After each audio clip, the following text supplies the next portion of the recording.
This demonstration we're going to have a look at how we can configure Outlook web app. So we're going to have a look at specifying the server to require SSL, which should be on by default. Have a look at Outlook web app virtual directories within the Exchange Management Console. Look at the various authentication options for the web app virtual directories. Have a look at file attachment type settings, gzip compression settings, segmentation settings, and the web beacon settings that we can set up as well. So I'm already in IIS. So we just launch up IIS into Sites, default website, and have a look at the Outlook web app directory. We'll then have a look at SSL settings, and we can see by default it does require SSL. Next thing we'll do here, just come back to the default website and just have a look at the authentication settings. So within the authentication settings, having a look at bindings, and we can have a look at HTTPS, edit these settings here, and we can see that we have the certificate in place. So everything's set up correctly there. So close all of this down. Next thing we'll do is just have a look at the Outlook Exchange Management Console. So we're within here, we've got our Outlook web app virtual directory. We'll right click and have a look at the properties. Within the properties, what we'll be able to see when everything refreshes through here, we'll be able to see the internal and the external URL that are on use by the server. So we can see the internal URL is set, and we can see the external URL is set as well.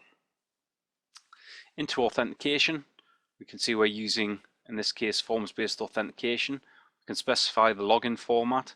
We may have multiple domains, so we specify domain /username. We could use the user principal name, so bob@adatum.com, or we could use the user login name only and specify the logon directory. Next button we have is segmentation, and within segmentation we can decide exactly what the user is allowed to have. So as you can see, we've disabled all address lists. We've got notes disabled. And if we scroll down a little bit further, we've disabled the theme selection. Anything that we want to select on here, so for example I'm using SharePoint, so I might decide to disable public folders. Click OK here. That's just going to set these settings in stone so that users attaching to the Outlook web app server will not be able to access these various options within their options tab.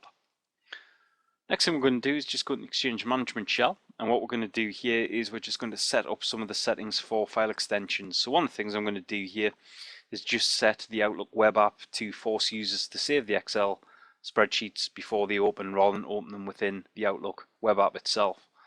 So to do that, I've got my set OWA virtual directory command, and what we're going to have a look at here is the default website, and we're going to force save file types for Excel spreadsheets.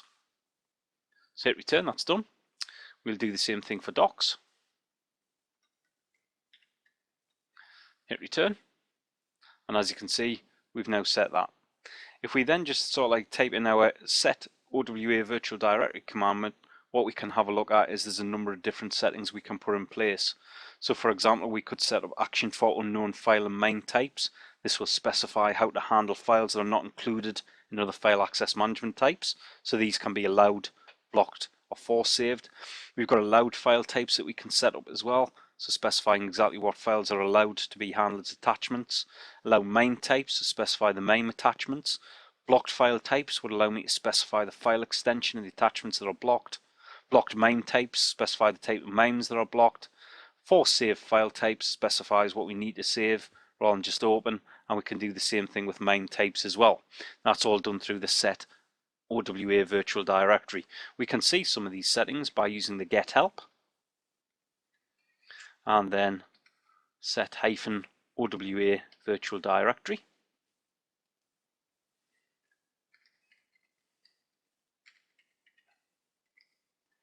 Commandlet.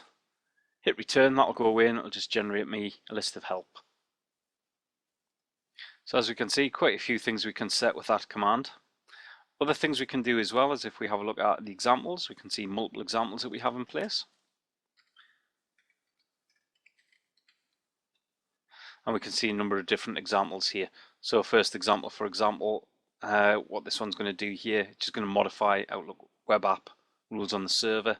So for example, we can specify public access, and we can specify the action for unknown file and MIME types. I'm going to block all of them.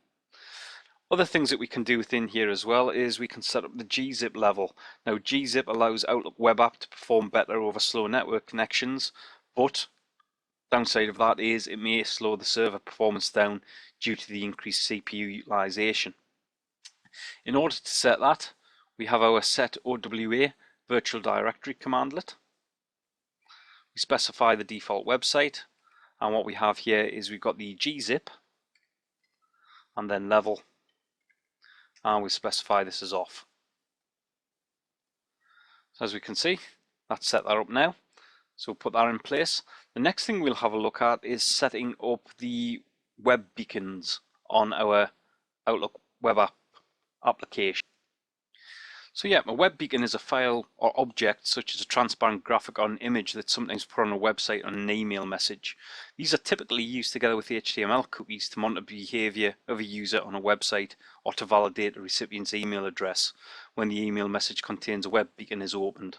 Web beacon forms sometimes can contain harmful code. So ideally what we want to do here is we want to limit their usage on our Exchange server. So to do that, again, we do it all through our Exchange management shell.